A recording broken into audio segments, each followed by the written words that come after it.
Hey everyone, Rosa here, 30, female. Let me spill some tea about how I dodged a bullet and got out of a toxic situation. It's a little crazy, but it's a reminder to always listen to the kids because they might just save your life. Ironically enough, they're smarter than you think, so buckle up for this roller coaster. I met Kurt on Tinder last year. Now, I was kind of giving up on love, I was 2 minutes away from deleting the app altogether, but he swiped right, and I thought, why not? He wasn't my type, but sometimes you got to step out of your comfort zone, right?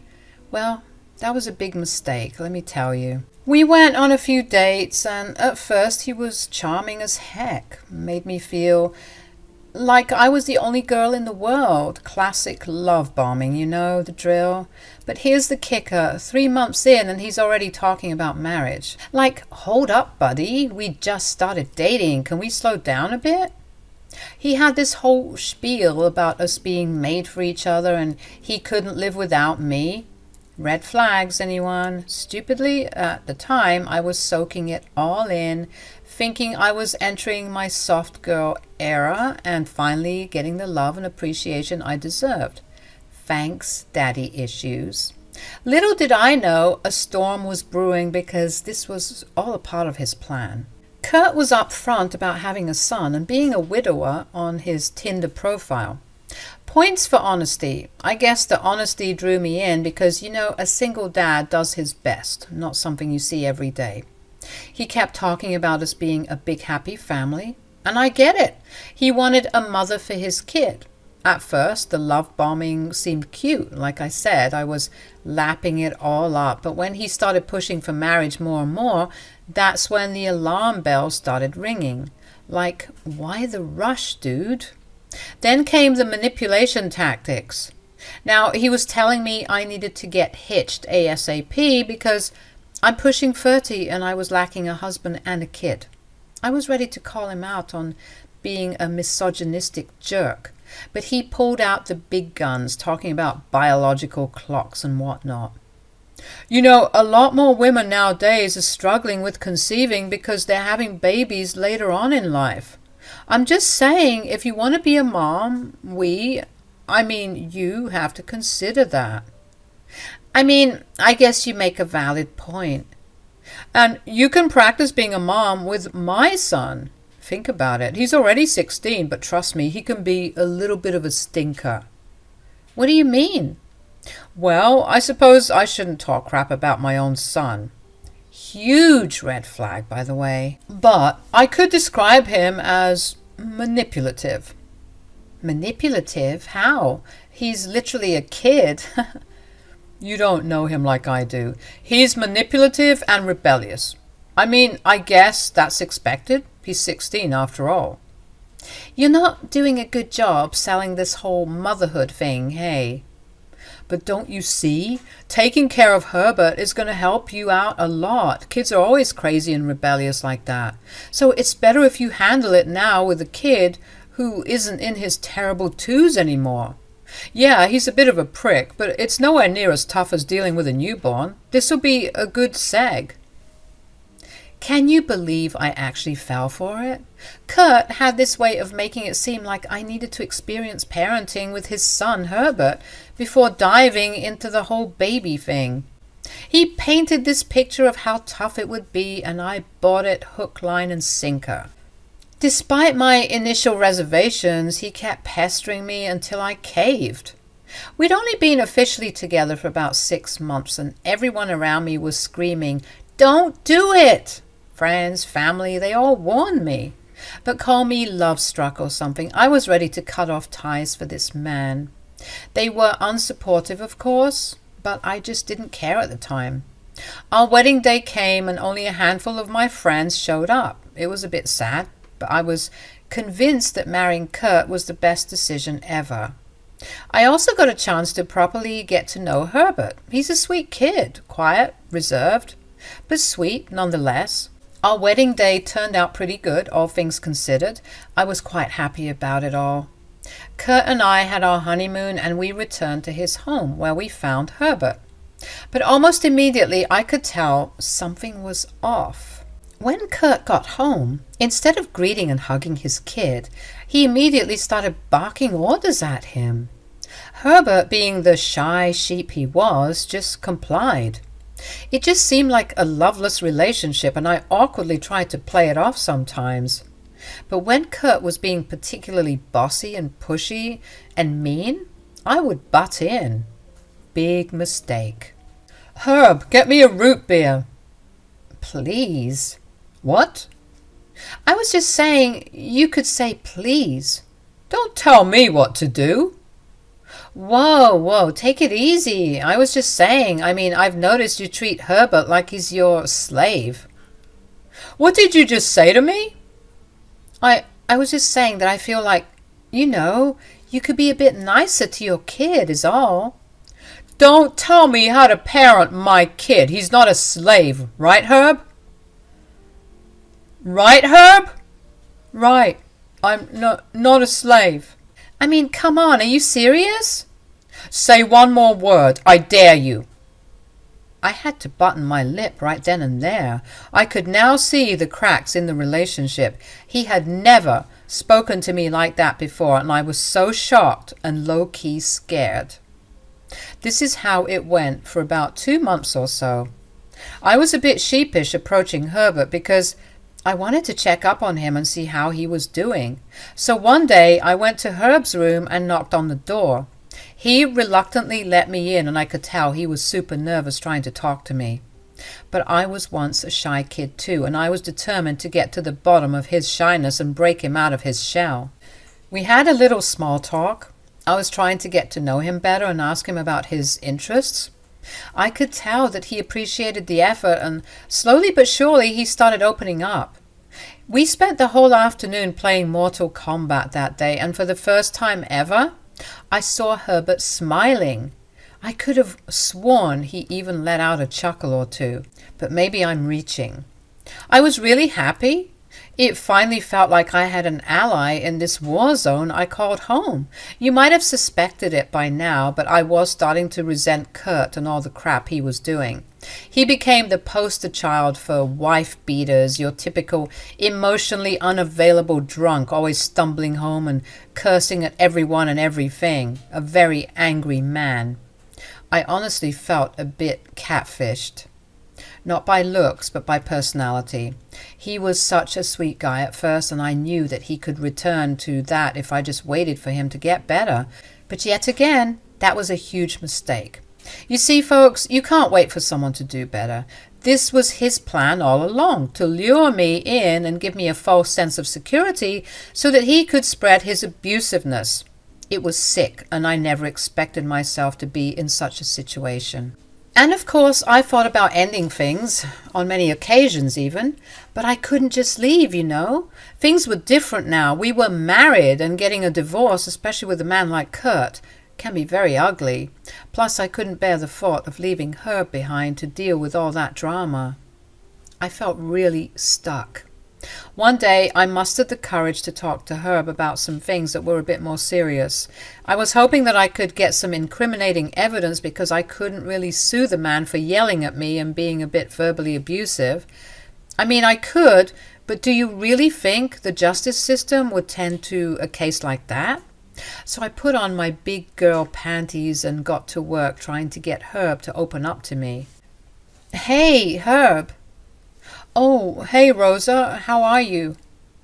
"I'm good, thanks. I wanted to ask you a couple of questions, if that's okay with you." Sure. What about?"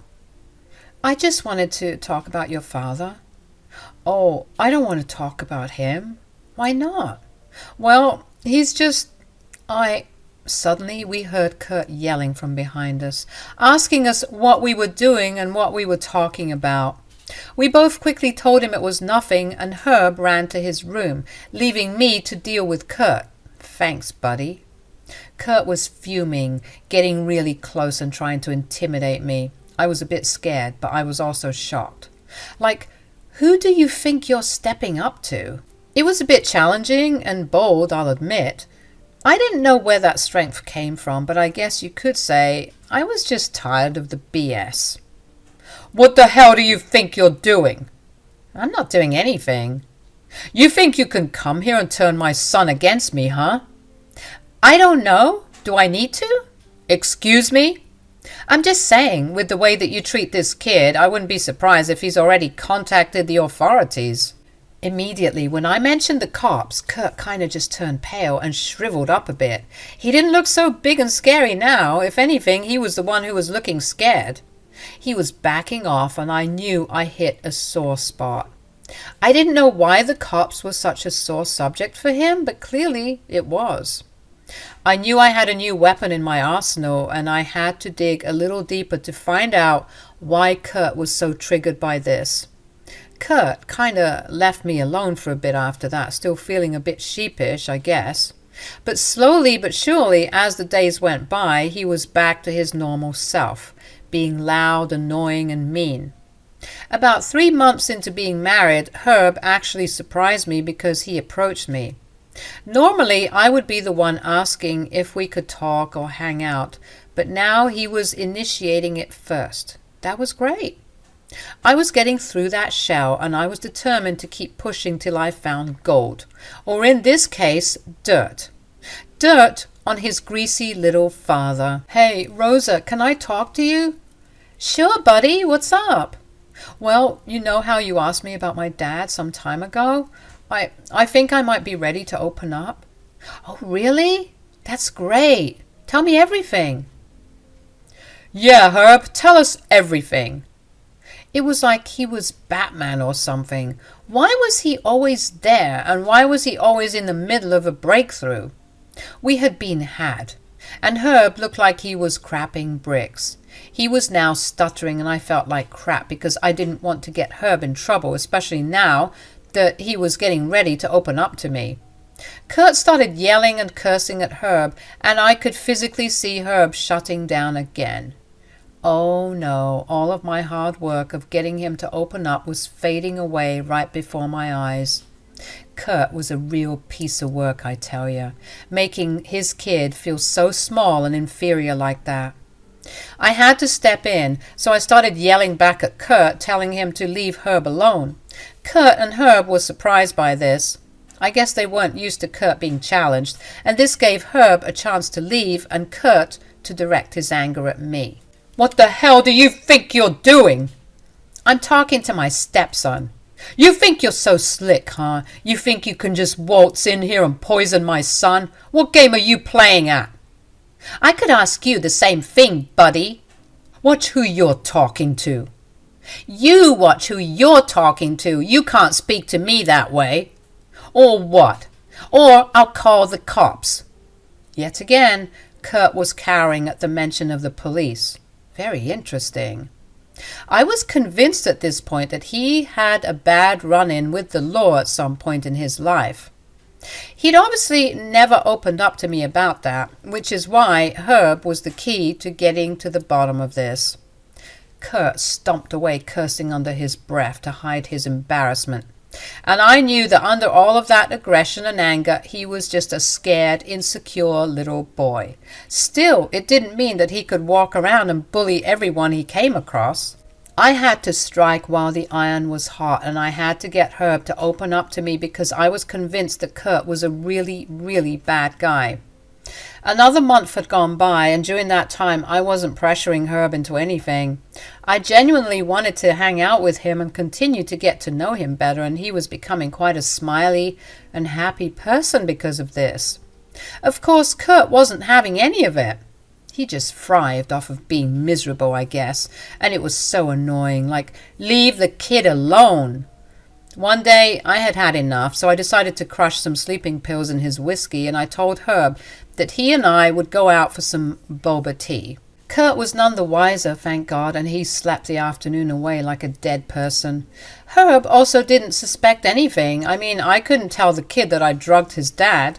He'd been through enough already. I'm sure he was thinking that his dad was just having his afternoon siestas, but little did he know we had all the time in the world to get to the bottom of this toxic cesspool we called home. We arrived at the cute little cafe in the mall that sells the best boba, and I was convinced that Herb would open up to me here, without any pressure from his father. I wanted to start by talking about his mom, which I know could be a sore topic, but I was hoping that a little heart-to-heart would allow him to trust me and realize that I'm one of the good adults, not one of the adults who love bullying kids like his father. So, Herb, tell me about your mom. My mom? Yes. I'm sure she was such a lovely woman. I would love to get to know a bit about her if you're comfortable with that. Oh, sure. It's been a while since I've talked about her. Dad doesn't like it when I talk about her. Really? Because he told me that he misses her very much. Really? Wow, that's strange. Why is that strange?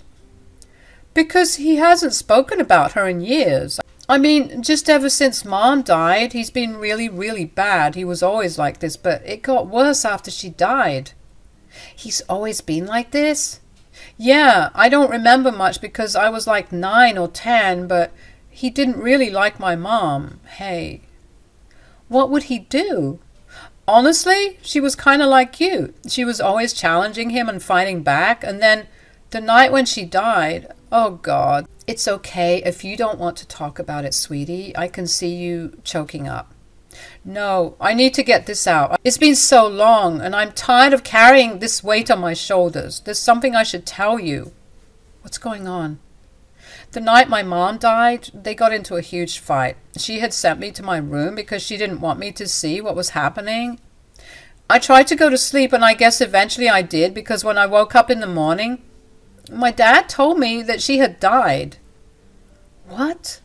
How did it happen? He never really said. He just said he went to sleep and he woke up and found her dead. Wow, that's really suspicious. I thought so too, but every time I tried to bring it up, he would yell at me. I'm so sorry you had to go through that. You didn't deserve that. I learned that I needed to just keep my head low because no matter what I did, he was always yelling at me. We need to get to the bottom of this, Herb. I can only help you if you help me help you. I can't, okay? I can't do it. You should run while you still can because this family has a whole closet full of skeletons, okay? What skeletons? I can help you, I promise. I'm not going to leave your side. He paused after I said that. It looked like he was trying to hold back tears. Eventually, after a beat of silence, he said this. Well, I guess here goes nothing. He very reluctantly started telling me something very serious. He pulled out his phone and showed me a scanned copy of a police report that was filed by his late mother, Kate.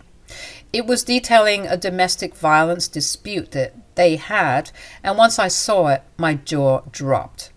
Herb was now getting scared, thinking that he made a mistake showing me this information, but I told him he didn't need to worry and that he could keep going. I found this last year. I was messing around in my mom's old files just to feel her presence, I guess, and I saw it and I scanned it, and it's been saved in my phone ever since. I saw the picture on his phone and I was gobsmacked. It was a police report that Herbert's mom had filed against Kurt, detailing some horrific domestic abuse claims. She had also attached some pictures to the report, and I gotta say, they were pretty hard to look at. Additionally, it was noted in her file that she had stated if given the chance, he would possibly kill her. I was so shocked. I asked him what had happened and what he knew about the case. He said that that's what he's trying to figure out. He didn't know anything else about the case other than the files he found, and he's been going crazy trying to figure out why it wasn't filed or why it wasn't taken seriously. This kind of thing happens all the time, though. People see women suffering and they do nothing about it. Even the people who are supposed to help us don't help us at all. This is the worst thing I've ever seen. I'm so sorry. It all just seems hopeless. My whole life I've been beaten down by him. I don't know. It just doesn't seem like anything will change. And if I say something, he might do something to me. I'll make sure that doesn't happen. No, Rosa. You've been so nice to me. I thank you. But if you want my advice, you should run as fast as you can, like I said. This is my family mess, and I guess I'll just have to deal with it. I wouldn't take no for an answer. I hugged Herbert and told him that everything was going to be okay and that we'd get through it together. I assured him that the moment we got home, we were packing up some things and going to stay at my friend Martin's place. Herbert was, of course, trying to resist it, saying that this was all a big mistake, but I assured him that he did the right thing by telling me about the case file his mom made.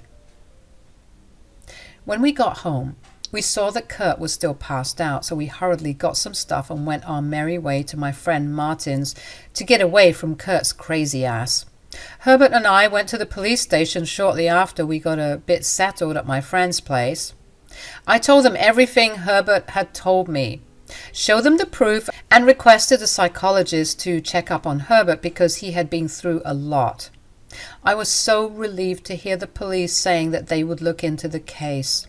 They were even wondering why it wasn't taken seriously in the first place, and they wanted to look into the officer in charge of the case and take some action. I made sure to keep communicating with them to see if this could stand as enough evidence as grounds for divorce, obviously, but also to get custody of Herbert since he was currently living with me. Fast forward a couple of days and Kurt was arrested in his home. I'm sure it was super embarrassing. After Herb and I left and Kurt finally woke up, he went ballistic, blowing up our phones and asking us where we'd been. I told Herb to ignore him no matter what until the police got back to us with news of his arrest, because he was super pissed. Who knows how he could have reacted. When Kurt got arrested, he had used me as his one phone call, and he started yelling and cursing at me. I just stood there waiting for him to finish. "What the hell is wrong with you? I didn't even do anything."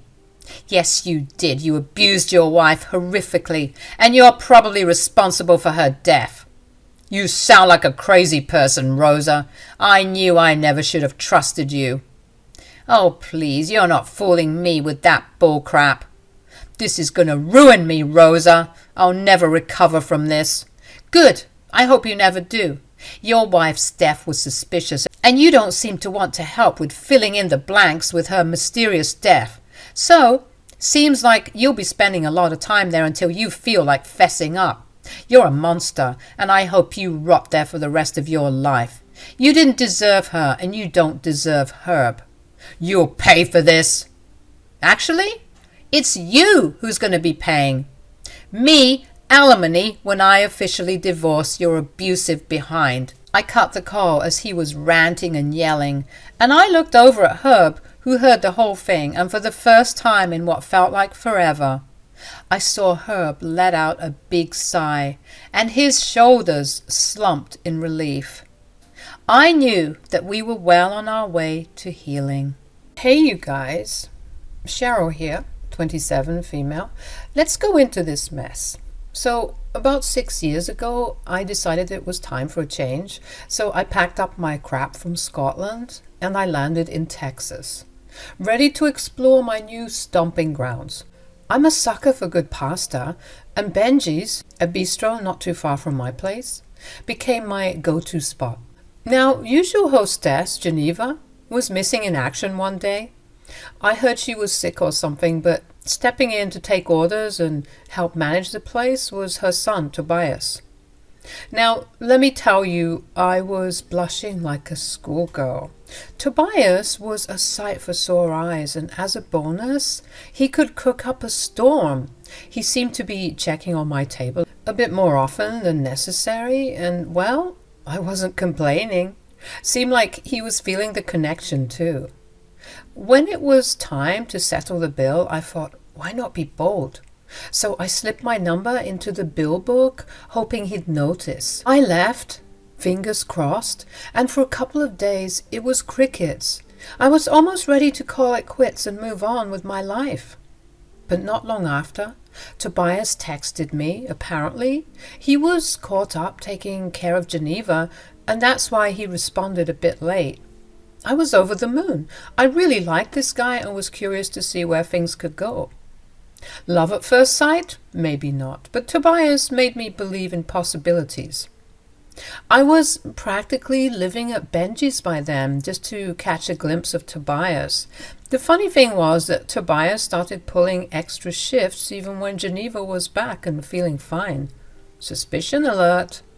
Geneva, being the clever mom she was, caught on.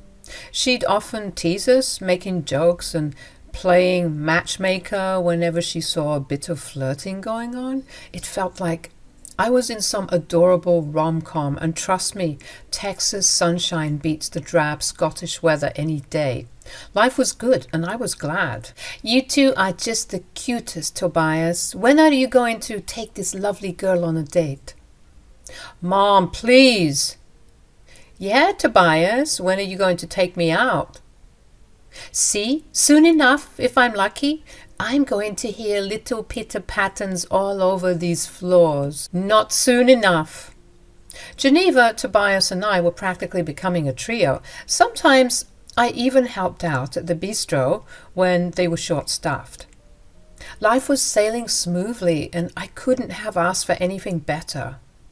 Finally, Tobias and I officially went on a date. It was perfect, a picnic in the park, followed by ice cream. During this date, Tobias shared that he took his time asking me out because of a past relationship that left him burned. He wanted to ensure that this time around it was something meaningful and serious. We were together since we were 16, and she just cheated on me with that guy. Woof, that must have been very tough. The toughest. My mom was so mad, she really thought that we were going to get married, And now, well, anytime she sees her picture or hears her name, she scowls. Sounds like she was an awful person. I'm serious when it comes to love, Cheryl. I'm not one to play around, but my mom has been giving me a lot of crap for not being with someone. Why? Tobias went on to share that his mom had some pretty strict Italian roots, and she really wanted a lot of grandkids. Being her only child, he felt the pressure to fulfill that desire. Family was a significant thing for him, and that's why he was serious about finding the one. Curious about why his mom, Geneva, only had one child despite her desire for a large family, I asked. The conversation took a darker turn.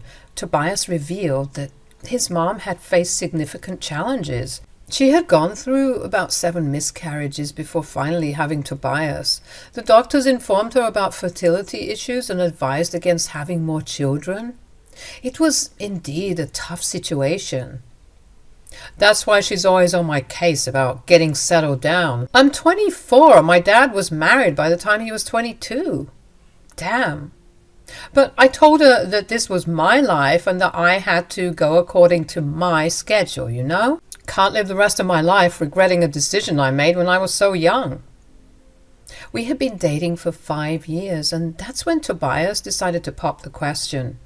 It happened in the bistro, and he orchestrated a surprise with everyone's help. It was a romantic and cozy moment, and I'll cherish it forever. The excitement was palpable, especially from Geneva, who went all out to celebrate the proposal. She danced, prepared a feast, and invited the whole neighborhood. Tobias was head over heels for me, ready to settle down. On our wedding night, flying to Bali for our honeymoon, Tobias expressed his deep commitment. He promised to dedicate his life to taking care of me and our future children. Fast forward about a year into our marriage, and I was celebrating my 27th birthday. We hosted the celebration at the bistro, and everything was going well until I needed to wash my hands. To my surprise, Geneva followed me into the bathroom and even entered with me. It felt a bit odd, but she was my mother-in-law, so I figured maybe we didn't have boundaries anymore. I asked her what was going on, and she started bombarding me with really invasive questions about my fertility. It was weird, right? I didn't know what to make of it, and her creepy line of questioning was making me uncomfortable and irritated, especially on my birthday. So I asked her why she was asking, and she dropped the wildest comment.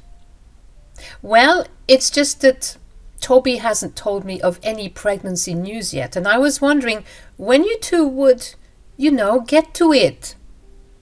Well, we're just going with the flow. When the time comes, it will come. That moment marked a shift in everything. Geneva's expression darkened suddenly as if I had just told her that her house had burned down. She looked cold and distant, and I asked if she was okay. She insisted everything was fine, urging us to return to the party. Trying to brush off this strange encounter, I continued to enjoy the rest of my birthday celebration. However, when the party was over and we were tidying up at Benji's, Geneva remained cold and distant. I asked once again if everything was okay, and man, that turned out to be a mistake. Alone with Geneva, because Tobias had gone to pick up his German Shepherd from doggy daycare, she literally exploded, yelling at me. She insisted I shouldn't touch her or speak to her if I wasn't going to give her grandbabies. What? I was so freaking confused. And in really strange situations like these, absurd ones, I sometimes chuckle or laugh in disbelief. It's not that I find it funny, it's just that the craziness of the moment overwhelms me. Anyway, I did just that, and it seemed to push Geneva over the edge. She didn't like my reaction one bit. Geneva started yelling, and it felt like a never-ending stream of insults. She called me all sorts of things, switching between English and Italian and then back to English when she realized I couldn't understand what she was saying. It was so chaotic. I felt like a tornado had been let loose in the bistro. "You're so selfish. How could you do this to me?" "Geneva, please, you need to relax. This isn't good for your blood pressure. What seems to be the problem?" "The problem? I'll tell you the problem. My son married an idiot. That's the problem. A selfish, bratty, stupid idiot who only thinks about herself." "Geneva, we've only been married for a year. Could you cut us some slack?" "I knew you were bad news from the moment you got here. I always knew that you had something evil about you." "Geneva, you sound like a crazy person. How could you speak to me that way?" "You better pray to God that I don't force my son to kick you to the curb, you ingrate." It all felt like a fever dream. I even forgot it was my birthday. I couldn't wait to go home and salvage the rest of my birthday with my husband. I planned on telling him everything. I mean, he was my husband. He needed to know everything. But when I got home and found the door locked, I knew he wasn't home. Which was strange because I was expecting him to be home already. Tobias was running late, so I figured I'd make some food and clean the house. 3 hours gone by. He wasn't responding to any of my texts or calls. Panic set in. I called Geneva and she dropped the angry act, genuinely panicking when I asked about him, which made my anxiety worse. We called his friends and his co-workers with no luck. It felt like I was going crazy. Geneva said that she'd call me if she heard anything, and I told her likewise. A couple more hours later, Geneva finally called, and her wailing broke my heart instantly. I knew deep down that something terrible had happened to him. Geneva told me that Toby got into a really bad accident on the highway. Some drunk loser was speeding and crashed into him, killing him instantly. Words couldn't describe what I felt. It was like everything had gone black and white. Refusing to believe it, I got my keys and headed to Geneva's place. We held each other, sobbing until we had to go to the hospital to see his body before it was taken away. My world had fallen apart and I didn't know if I would be able to move on. Peeling a grieving mother away from her son's body in the mortuary was tough. One of the worst things I've had to do. I didn't think I could sleep alone that night, understandably, so I was going to ask Geneva to come over, or if I could stay with her, because really we're all we had left. Tobias was the glue that stuck us together, especially after our little tiff earlier. I thought we could hold some more space and empathy for each other, but before I could even open my mouth, she started yelling at me again. I swear, the car must have been shaking from the way she was yelling. We hadn't even left the hospital yet. I told her to calm down because I was getting fed up too. When did this lady think it was okay to bully me just because she was feeling bad? I was feeling bad too. Geneva, what is your problem? You. It's all your fault. How is any of this my fault? If you didn't have your stupid party, he wouldn't have to go and pick up that stupid dog, and none of this would have happened. Why didn't you have the party at your house? Geneva, you're the one who offered to host it at Benji's. I know your heart is broken, shattered, but please be reasonable. You have no idea what I'm going through. Yes, I do. I also lost him, Geneva. Can't you see that? You think you could possibly compare yourself to me? You must be on crack or something. You think that marriage can compare to flesh and blood? I gave birth to him. He is an extension of me. It feels like I've been amputated, Cheryl. Do you know what that feels like? You couldn't possibly know what that feels like because you've never had a child. Geneva, you need help. We both do. Can't you see? The grief is doing this to you. Please, let's go back to my house and... No! Don't you dare call it your house. That was my son's house, a house that you're no longer welcome in. What? You heard me. I couldn't believe what I was hearing. This lady was trying to kick me out of my home just because I couldn't give her a grandchild? Don't get me wrong. I know losing a child must be the worst feeling any parent could experience. And people grieve in different ways, but kicking me out of the house was a bit much. She was just going full wicked witch at that point. We were yelling back and forth, and the car was fogging up with all of our yelling. She then told me that I needed to drive her home, to my home, so that she could watch me pack my bags and move out. Even though I wanted to drop her out of my car and let her walk home, I bit my tongue for the millionth time that night and I drove us home, thinking that once she sat down and I got her a cup of tea or something, she would calm down. But apparently, she was dead serious. She told me that I needed to pack my bags ASAP. You can't kick me out of here. What is wrong with you? This is my home. Not anymore, it's not. If you think you're sleeping here tonight, you got another thing coming. This is my son's home. I'm the one sleeping here tonight, not you. Where am I supposed to go, huh? I don't care. Go and die in a hole somewhere for all I care. You know what? Screw you, Geneva. She ignored me and immediately went upstairs. I followed her, finding her in my bedroom trying to pack my things. I told her to let go of my stuff, and we began to tussle a bit as I was pulling my clothes away from her, and she started cursing and yelling at me some more. I was so exhausted at that point. It had been the worst birthday ever, and this woman was just trying to add insult to injury. You're a piece of trash. You were never worthy to be part of this family. Then I said something that really struck a nerve with her, but it had to be said. Listen, Tobias told me everything. What? He told me about the miscarriages. What? How dare you? Don't you dare. I can't imagine how hard that must have been for you. I am so sorry. But you can't take out your frustrations on me, and you can't expect me to fulfill your dreams because you were unable to fulfill yours. Oh, she didn't like that at all. She really turned up the heat, calling me all these names that I can't repeat because I don't cuss and because this is YouTube. It was really nasty. I had never been spoken to like that in my life. I swear she even managed to get me a bit teary-eyed because just wow. I had nothing else to say. I had been completely drained because I was living my worst nightmare. I just stared at her blankly as she continued to rant and rage. When she was done, I let her go. I wasn't about to deal with any more drama that night. I was still trying to process my own feelings.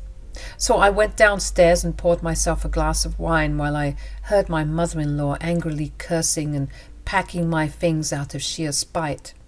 I couldn't believe everything had turned upside down so fast. After about an hour or so, she had packed most of my things and was throwing them down the stairs, telling me that I needed to get out as soon as possible because she was disgusted by my presence. I continued to stare at her blankly, and she told me to stop staring. Why? Is it because you feel guilty? Guilty for what? You're not wanted here. Don't you get that? You are of no use to this household anymore. I hope you die out there in the streets. She shoved my belongings in my arms and she told me that I needed to get out before she called the cops. I was fuming at that point, but I did what I was told because I didn't want to be in the house with that hag anyway.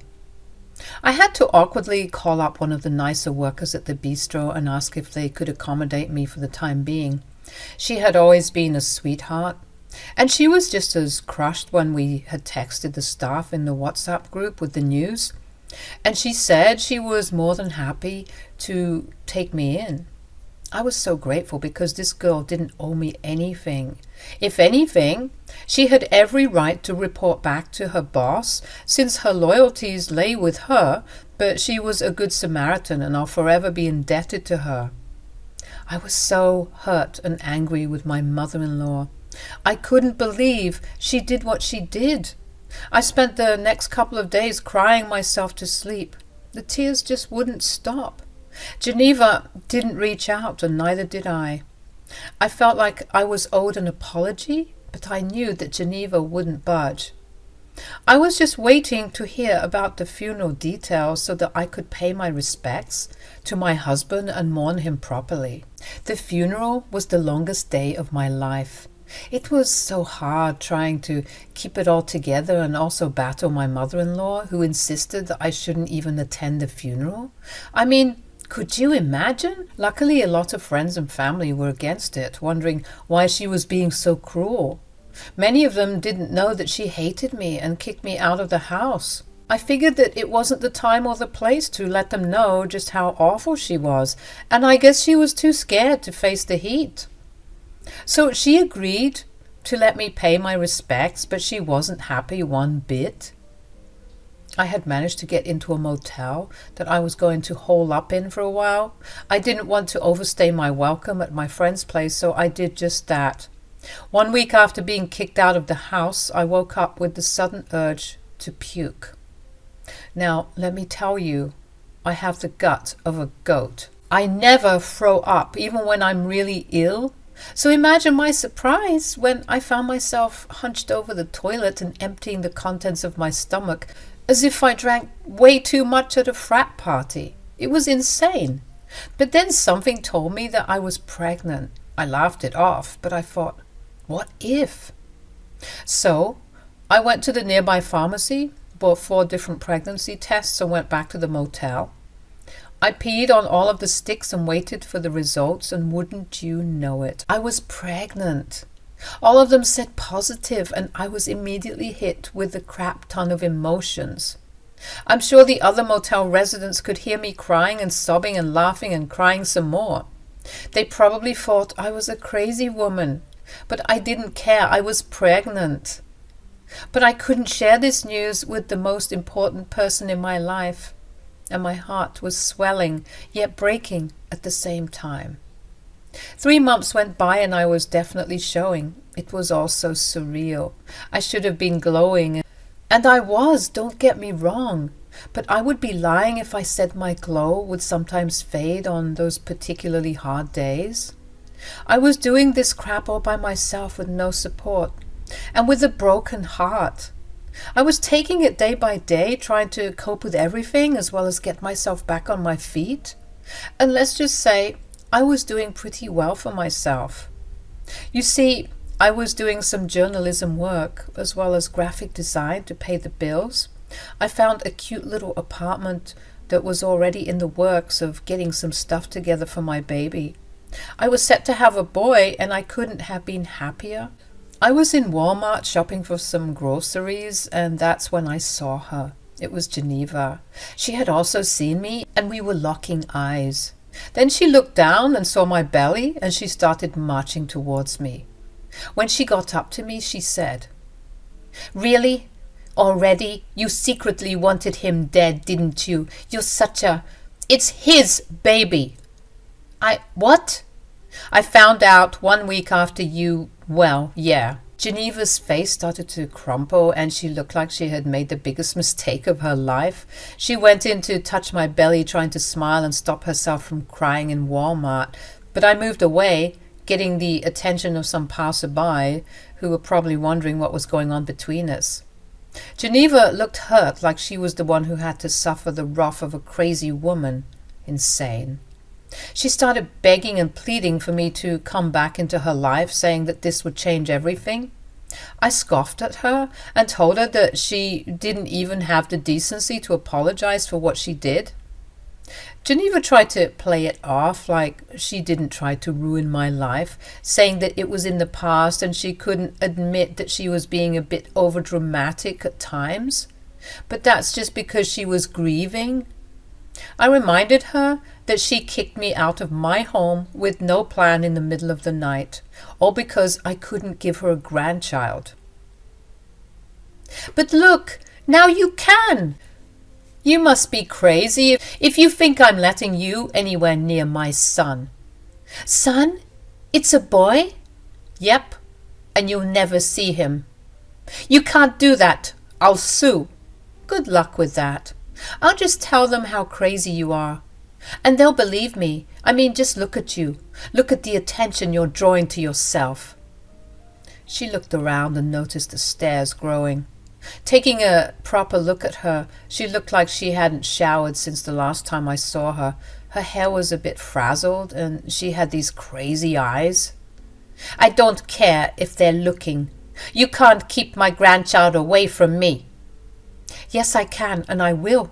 You're a disgusting human being, and I thank God every day that Tobias didn't get to see who you truly were. Now my only job is to take care of my little one, and that starts with getting him as far away from you as possible. If you ever see me again, it'll be too soon. I hope you have a miserable life, and you feel 10 times worse than I did the night he died." She kept on begging and pleading with me, but I had to cut my shopping trip short just so I could get in my car and drive away from her because she was following me around like a lost puppy. She even started apologizing, a lot even, but I wouldn't budge. The damage had been done. Hey, I'm Griselda. I'm 36 now, but let me take you back a few years when things got really crazy. I still feel a bit iffy about sharing it, but honestly, it's all because of the revenge plot that unfolded. And I wasn't the one who kicked things off, so I could say everything here is well deserved. All right, let's dive in. I had a short-lived marriage with this guy named Amon. There was a noticeable 6-year age gap between us, and folks were side-eyeing our relationship from the get-go. We crossed paths during an African dance class where Amon happened to be the instructor. Picture this, I'm 26, he's 20, and the air is charged with some unspoken tension. Amon, the dance maestro, wasn't shy about his interest in me. Extra dance lessons, undivided attention in class, you name it, he was offering it all. Everyone in the class could practically see the sparks flying between us, and the feeling was mutual. Hold on tight because things are about to get crazier. So Amon and I realized the significant age gap only a few dates into our budding relationship. I almost called it quits, but love had already taken its hold on me. He was saying and doing all the right things, making it hard for me to walk away. We decided to give it a shot despite the age difference. As we dated, everything seemed to be going well until Amon got the worst news. He had to go back to Uganda, his home country, because his parents were very sick. I had spoken to them a few times over the phone during our little fling, and they seemed like lovely people, and my heart broke for Amon. But his leaving essentially put a permanent pause on our relationship, or so I thought. 4 long years went by, and I found myself celebrating my 30th birthday in the club with my friends. In the middle of the shots and lights, I thought my eyes started playing tricks on me. I could have sworn I saw Ammon dancing with another girl. I blamed it on the alcohol until I made my way closer. Lo and behold, it was Ammon. He had just returned from Uganda and was readjusting to life in America. What's more, he was planning to move his parents from Uganda to the States to be closer together. This was great news to my intoxicated and love-drunk brain, because his moving back to the States meant that we had another shot at this whole love thing. He told the girl he was dancing with that he would be back later, and we spent the rest of the night chatting it up and catching up. Soon after rekindling our romance, Ammon and I picked up right where we left off. It felt as if those 4 years had never passed, and we were still the same people who had fallen in love in that dance class. Ammon made all these grand promises about loving me and wanting to marry me, and I was all in. However, there was one tiny problem. He was taking an eternity to pop the question. Time was ticking, and I found myself at 30 with no other marriage prospects on the horizon. I wondered why it was taking him so long. Even after 2 years of being back together, there was no sign of an engagement ring. I started to ponder if he was facing pressure from his parents back home. When I spoke to them, they even expressed their disappointment in their son for taking too long to make things official. "My son is disappointing me." "You think you are the only one who is disappointed? I'm 60 years old, and I'm yet to be a grandmother." Trust me, I've tried dropping hints and telling him that the clock is ticking, but he doesn't seem to want to propose now. He's saying it's too early. Too early? It's actually quite the opposite. Don't worry, your father-in-law and I will talk to him and get his head straight.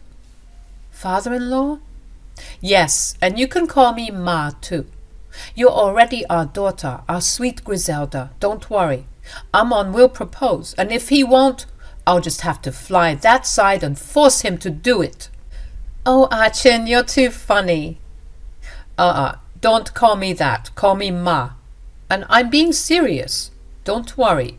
Ammon will make you his wife, and he will make us all proud. Just be a bit patient, darling. Akello and Achin were really sweet. They even hinted at their desire for grandbabies, but being traditional, they expected us to tie the knot first. The pressure was mounting, and we were all waiting for Ammon to finally pop the big question.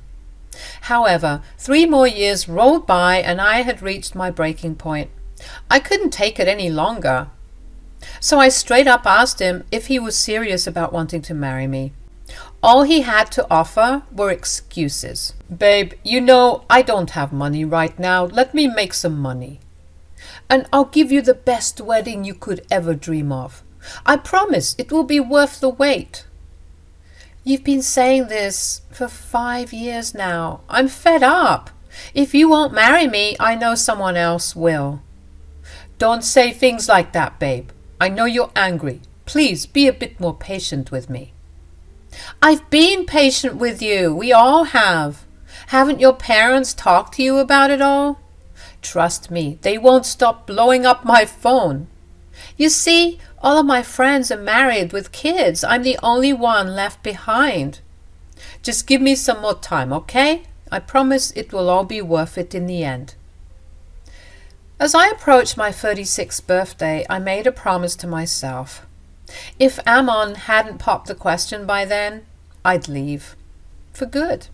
I vented my frustrations to my friends, of course, not realizing that Ammon might have overheard me or been eavesdropping.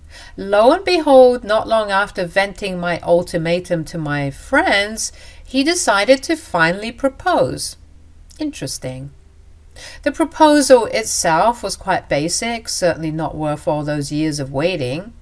At the time, though, all that mattered was the relief of finally. Ammon really seemed to have a change of heart at the last second, and he was now eager to get married.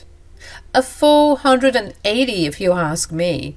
Instead of the lavish wedding he had promised, he suggested a quick courthouse ceremony, insisting it would be more romantic with just the two of us. To say I was disappointed would be an understatement.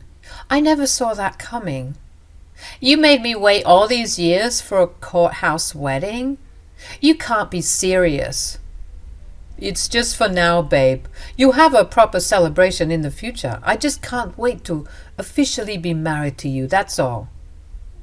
But what about my friends and family? They want to see this too. And they will.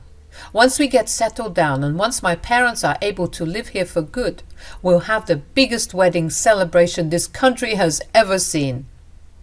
I'm starting to resent you, Amon.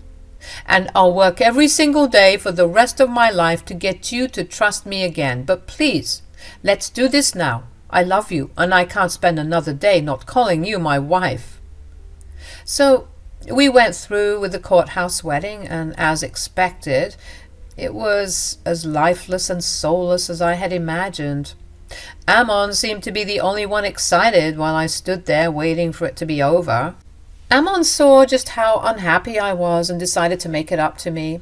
He surprised me with a trip to Fiji for our honeymoon. I was over the moon. Fiji had always been a dream destination for me, and he knew it. It struck me that he was willing to splurge on a trip to Fiji, but not on our wedding. Then again, what were 2 flight tickets compared to a grand wedding? I decided to let it go and fully be present for the gift that he gave me. As we embarked on our journey to Fiji, the spark we had lost seemed to be coming back. Our honeymoon was beautiful, and we did all the typical couple things on vacation, strolling along the beach, enjoying romantic dinners and soaking in the sunsets. It was beautiful. I never wanted it to end. I was well on my way to forgiving my husband if he kept up this effort. Our 3 weeks in Fiji were magical, and I was starting to believe that maybe we could make our unconventional marriage work. However, duty called, and Amon had to cut our honeymoon short due to some pressing matters back home. The day of our departure arrived, and we were at the airport waiting for our flight when Amon suddenly had a case of the runs and rushed to the airport bathrooms. Gross, but he had to do what he needed to do. I waited for him, but after about 30 minutes I started getting worried.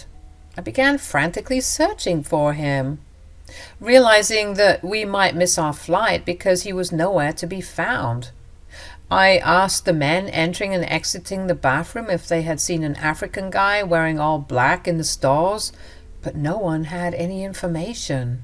I kept calling him, but he wasn't picking up, and panic started to set in. It was literally 5 minutes before we were supposed to board the plane when I finally received a text from him, and I almost dropped my phone in shock. This marriage was a mistake. I'm sorry, but you have to go back home alone. I'm done with this. Don't contact me or my parents ever again. What? Are you serious right now? I tried my best to contain myself and keep my cool in the airport, but how could I? It was so humiliating. Feeling stupid and frantic, I ended up missing the flight altogether because I was continuously calling Amon, looking for him, or just a coherent answer. But nothing. All I got was nothing. A couple of airport staff members approached me asking if I was okay because they could clearly see I was distressed. They probably thought I had aerophobia or something. I assured them that I was fine, but deep down I was anything but. After pacing what felt like the whole airport, trying to gather myself and my thoughts, anger started to bubble up inside me. This guy wasted my time, and for what? I had no idea. I wasn't just going to sit by and do nothing about it. So I did what any sane person would do. I booked a flight to Uganda to meet his parents. Well, not technically. I had to book a couple of connecting flights, of course, but eventually I arrived in Uganda, leaving behind Amon's luggage at the airport, since he wanted to leave me stranded there. I guess he didn't care much for it if his plan was to ditch me there anyway. What a scumbag. I already knew where my mother-in-law and father-in-law lived, as they had mentioned Kampala every time we spoke, and they had shared their address because I was supposed to visit them sometime soon, actually. However, they weren't expecting me this soon. I arrived at their home late in the afternoon after reaching the country early in the morning. I knocked on their door, and they were surprised to see me, of course. But they welcomed me inside. I broke down crying, telling them everything that had happened. As if I hadn't been through enough already, they revealed an even bigger, heartbreaking truth. My dear, this is so shocking. Honestly, we don't know what had gotten into that man. But it breaks my heart seeing you like this. I have to come clean. I'm so sorry. Achin, no. Can't you see this poor girl is hurting? What is wrong with you? We have to tell her the truth. Truth? What truth? You knew about this? No, of course not. But we also haven't been honest with you either. You see, the reason why we were telling Amon to marry you was because, well, we knew that you came from a well-to-do family, and we were hoping that you'd help us out. We also knew it would be beneficial because once he married you, he would be able to get his green card. Am I being pranked right now? Please tell me where the cameras are. We're so sorry, Griselda. So that's what all this was, huh? You just wanted me for my money and my green card. How pathetic. You didn't have to do any of that. If you needed money, why didn't you ask? Pride and honor. We can't just go around asking for handouts. So you'd rather lie to people who care about you? That's sick. That's the truth, Griselda. I'm so sorry you had to find out this way. But as for Amon, I have no idea why he did what he did. If anything, it goes directly against our plan. It's not like we hated you. We were happy for Amon when he told us he was in love with you. Well, clearly, he lied because he just abandoned me, and I don't know why. Achin was just as pissed as I was, wondering why her son had messed up their plans so badly. She said she would call him, but I told her not to let him know that I was in the room because I wanted to know everything. Achin and Akello agreed, both already feeling pretty bad for duping me. When Amon's mother called, he picked up instantly. Clearly, he couldn't do the same for me. I think I called him like 10,000 times and there was complete radio silence, but he was all of a sudden available when his mother called. Despicable. They greeted each other and Amon asked why his mother was speaking in English, but she didn't want to answer him. Instead, she just started yelling at him, demanding to know why he did what he did. Why did this girl tell me that you left her at the airport? What? She talked to you? Crap. I told her not to talk to you. Where is Dad? I'm here, son. What's going on? Nothing. Nothing is going on. It was just a prank. Yes, it's a prank. Really? Then why haven't you answered her calls? What are you doing, Amon? I can explain everything. Just give me a chance. As if the stars were aligning, I got a random barrage of texts coming from my Instagram. It was a lady named Jessie, and she sent me paragraph on paragraph about how she knew Amon. Not only did she know Amon, but she was married to him, and they had 2 kids together. Jessie from Kenya apparently had moved to the States in 2014, the same time I had met Amon. She told me that they were together for 4 years, got married, and had their babies during that time. She then told me that she was only now finding out about his secret affair with me, and she wanted some more details from me, telling me that we could work together to figure out this mystery and also attack Amon with the truth. I took a couple of minutes while my in-laws were arguing with their son, asking them why he left me, and in typical Amon fashion, he was struggling to come up with a good excuse. I felt like I was going numb, like I was leaving my own body because I just couldn't believe what was happening. This revelation was such a shock to me, and I was pissed at everyone all over again because I thought Akello and Achin were still lying to me. How could they know about this and not tell me about it? When we had just discussed the importance of being honest because I was the victim in this situation. Even though my plan was to keep quiet on the call, I was so mad that I burst out shouting. "Listen here, you dirtbag, I know everything. Who the hell is Jesse?" "Jesse? Griselda, where are you? How did you—" "Jesse?" "Don't act surprised, Akello. I thought that we were being honest with each other, but clearly I was wrong." "What are you talking about, dear?" "Why the hell wouldn't you tell me about his wife?" "Wife? Oh no." "What wife?" "I can explain." "You're telling me that you guys didn't know?" "Know about what?" I started reading out the text messages I got from Jesse, and I watched Akello and Achin's faces drop as they realized that their son had been lying to them. "What the hell is this, Amon? What is going on?" I was going to tell you. Just so you know, being married to two people at the same time is illegal, Amon. You're going to pay for this. For everything that you've done to me and to Jesse, apparently. I mean, what the hell is wrong with you? What sort of a person lives two lives? Hold up. Wait a minute. Married to two people? Who's the second person? What? Achin, it's me. Me and Amon got married last month. Last month? Nobody told us about it. Really? He told me that he told you guys. Well, what are we supposed to expect from a liar? Well, it looks like lying runs in the family. Griselda, that's not fair. We didn't mean to hurt you. We didn't know about this Jesse, or the fact that you guys are married.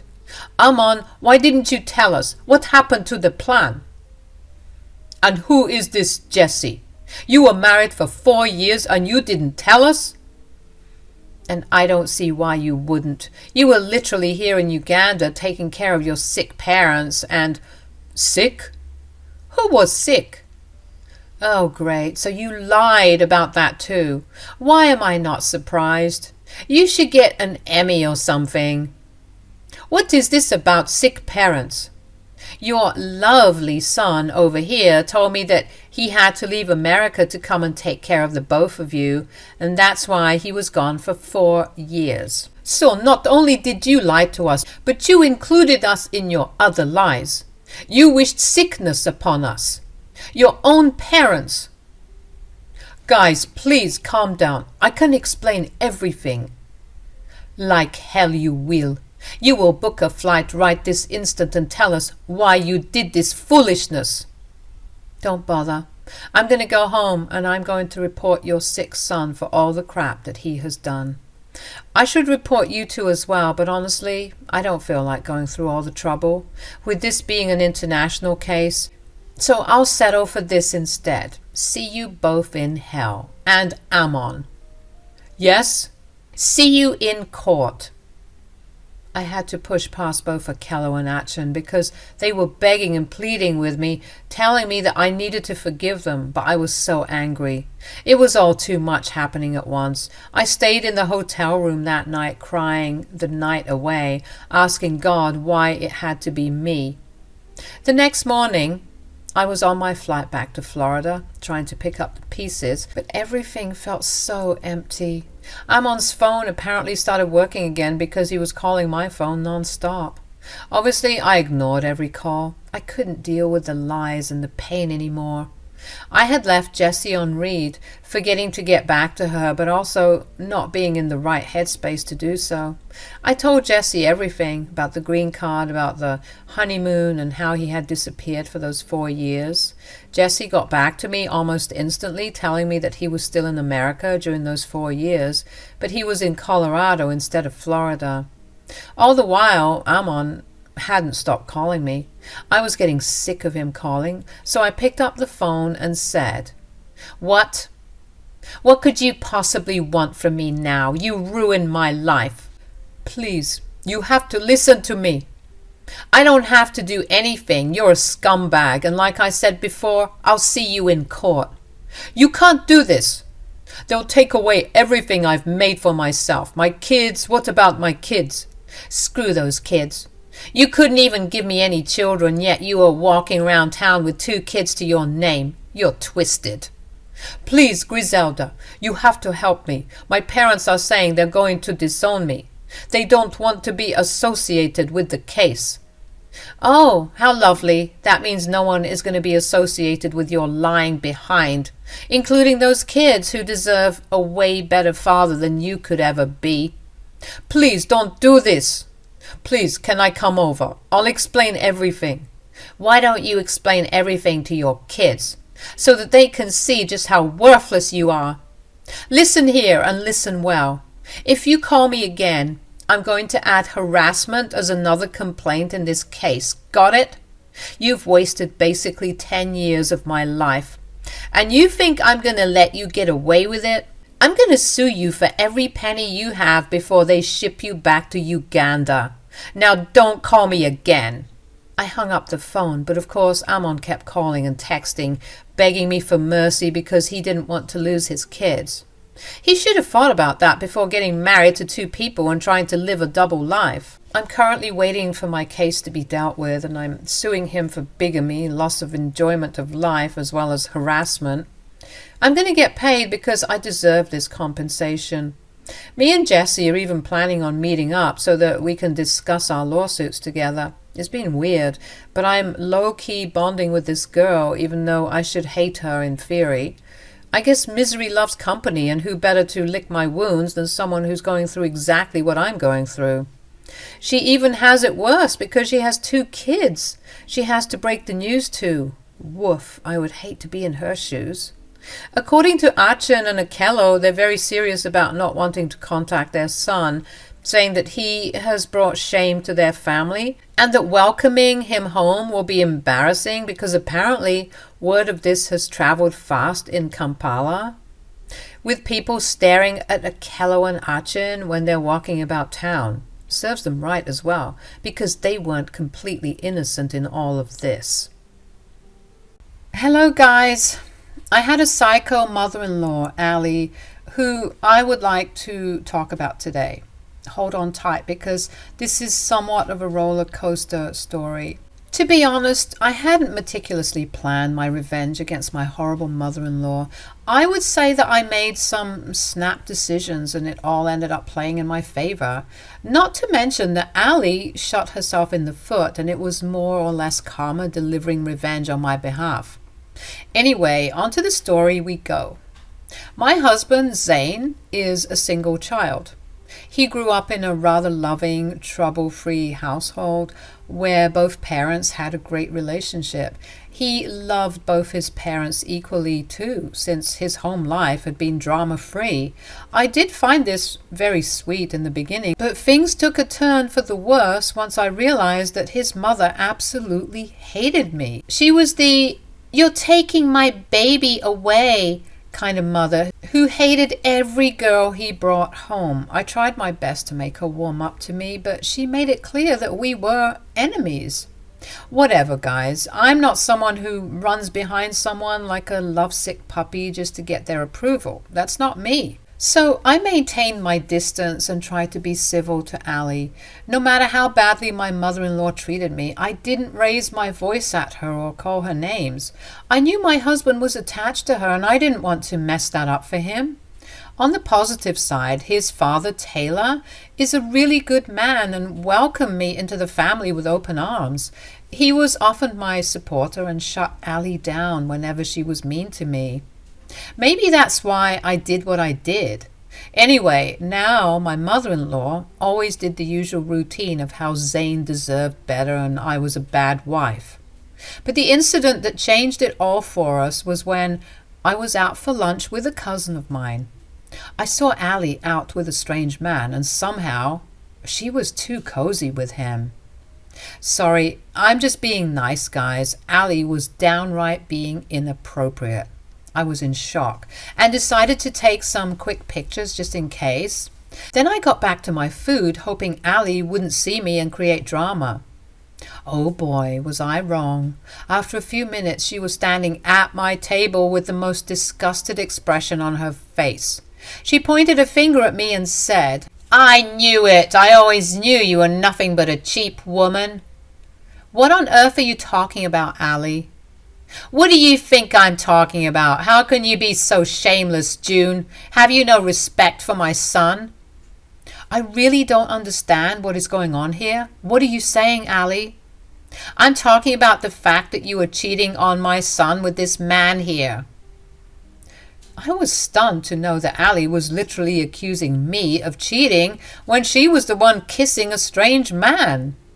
I was in shock and didn't know what to say, so I simply stated the obvious and said, "What in the world, Allie? This is my cousin. I'm not cheating on Zane." "Why are you lying, June? I saw how cozy you were with him. I know all your cousins, and this is not one of them. Calm down, Allie.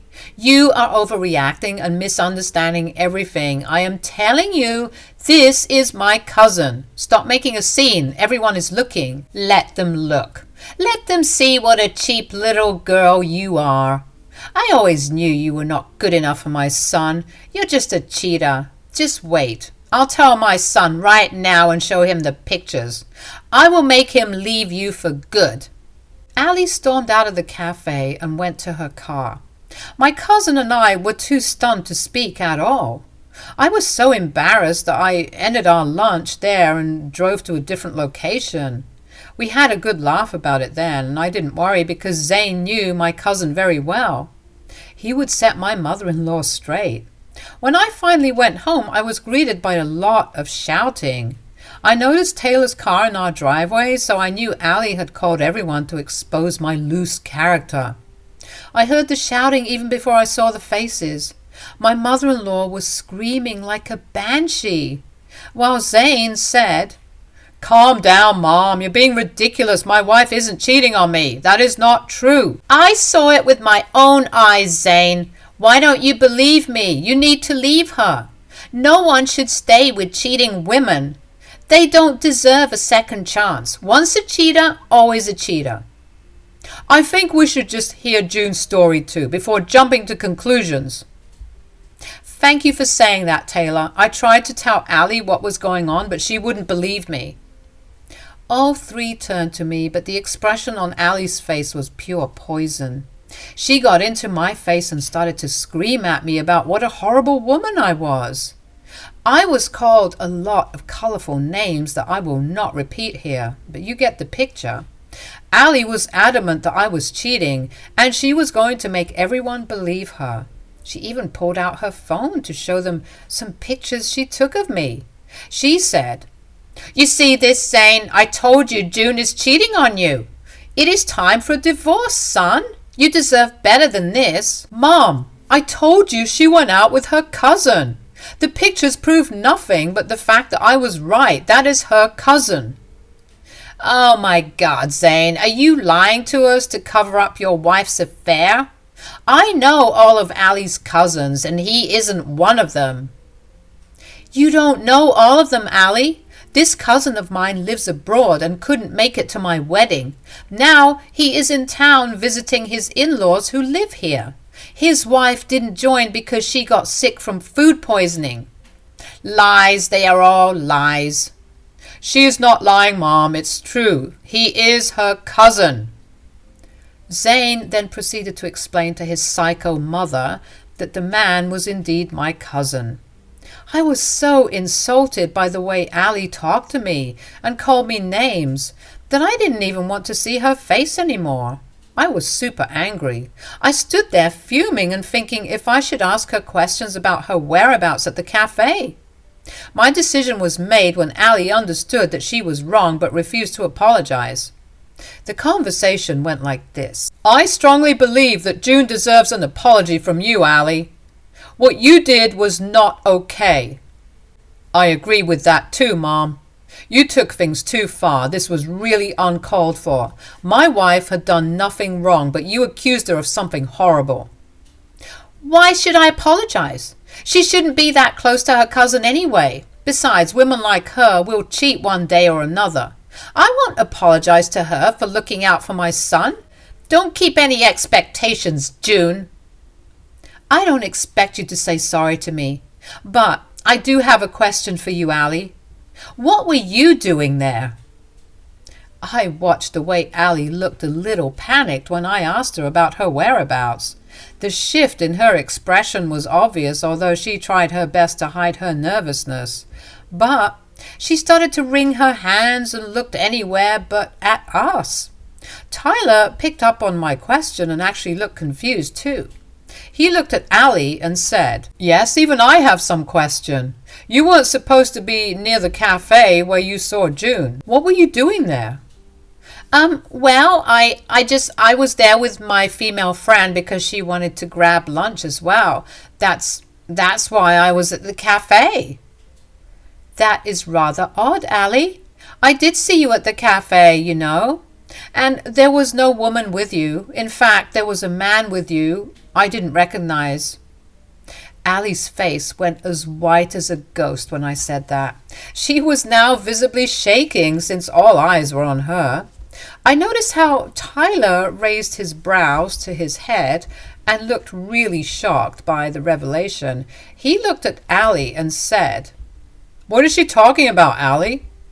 I thought you were out with your female friend. Why is June saying that she saw you with a man?" "She's lying, Tyler.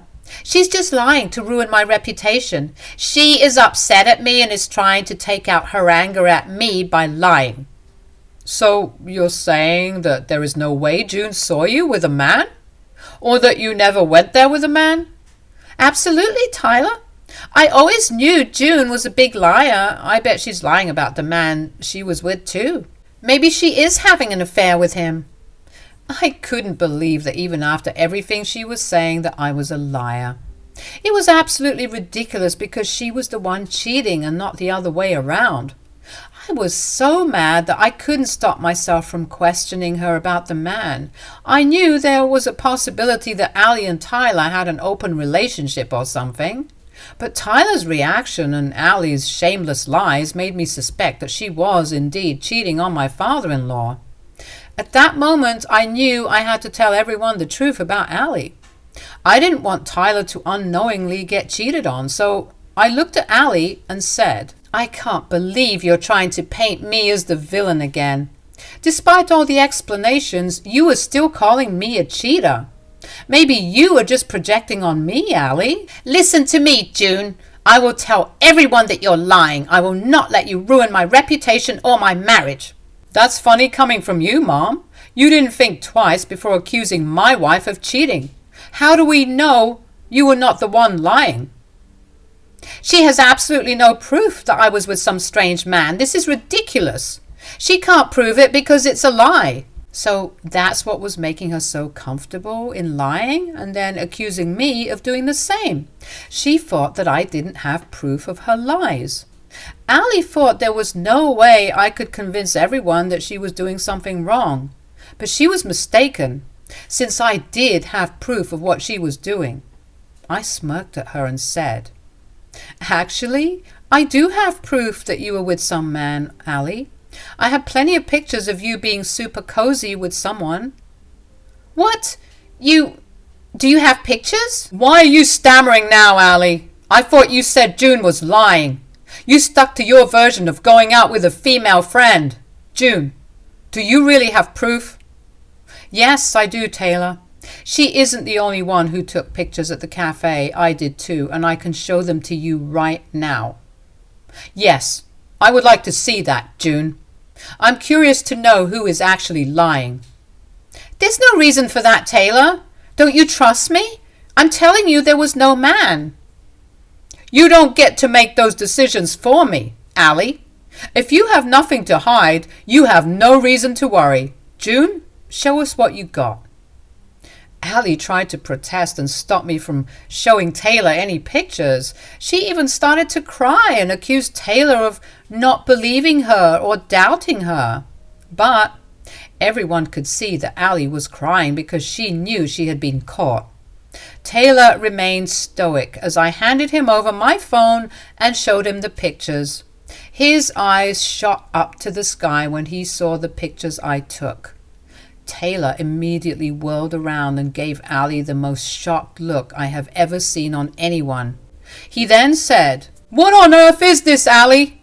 You have been seeing your ex again? After I repeatedly told you not to do it?" It's not like that, Taylor. I just met with him today because it has been a long time. There's nothing inappropriate going on. You have to believe me, Taylor.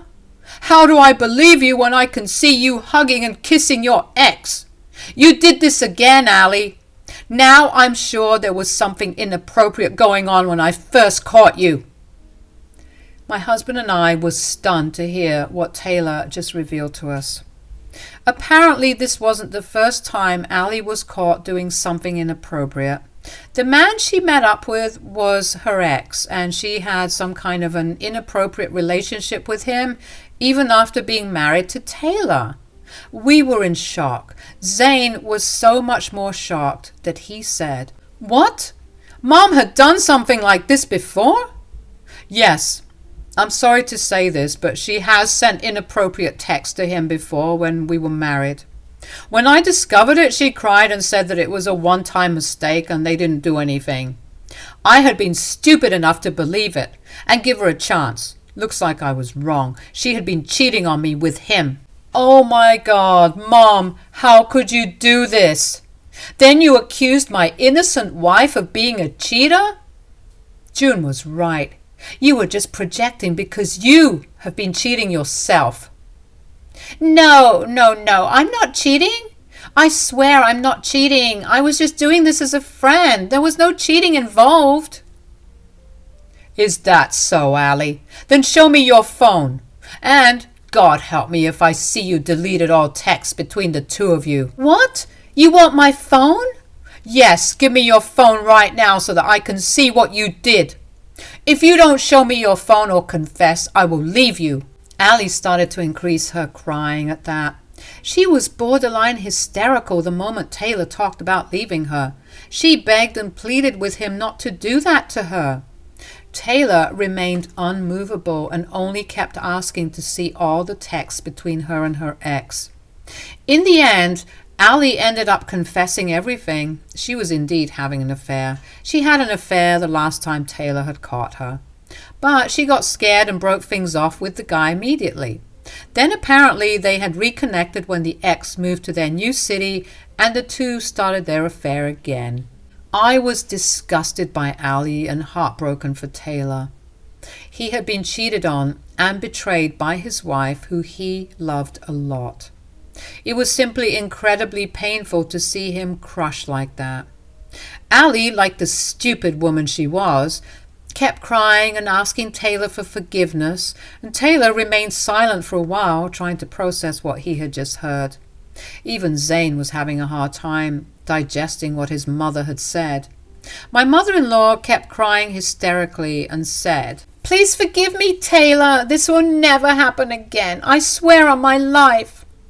"What's the use of saying that, Ali?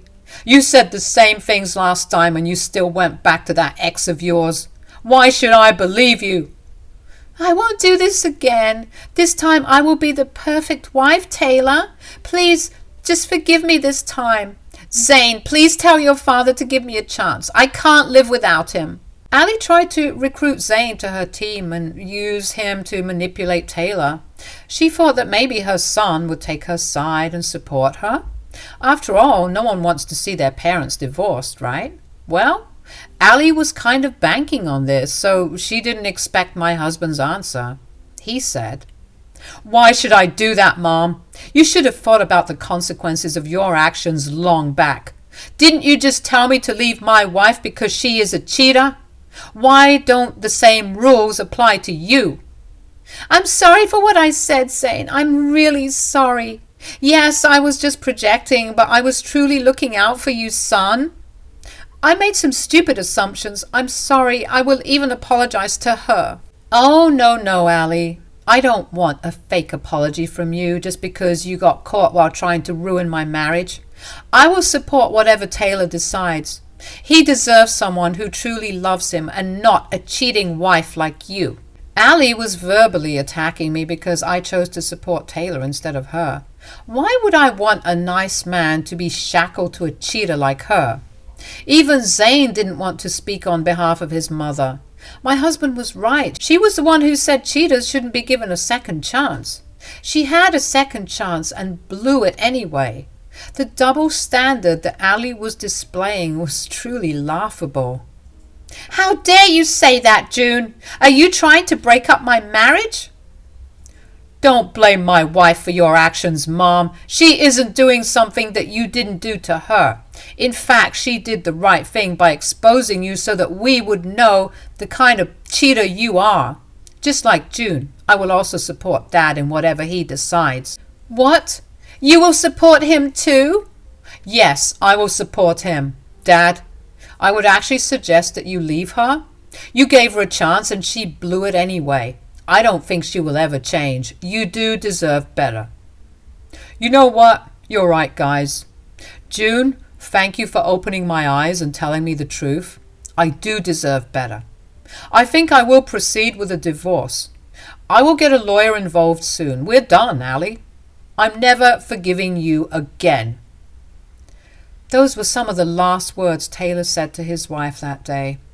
Allie almost had a mental breakdown when she realized that her husband was going to leave her.